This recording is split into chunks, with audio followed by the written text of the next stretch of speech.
Ils étaient nombreux à l'attendre, les représentants et les premiers magistrats de 744 communes de Seine-Maritime. Elle est arrivée à l'heure remplir sa mission de déminage.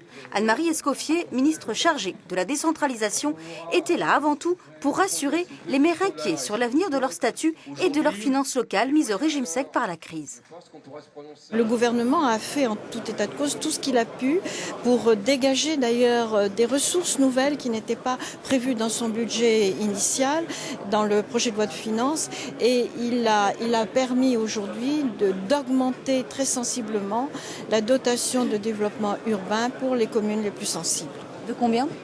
De 25 millions supplémentaires qui sont venus s'ajouter à 50 millions de dotations, ce qui porte quand même une augmentation de 50%.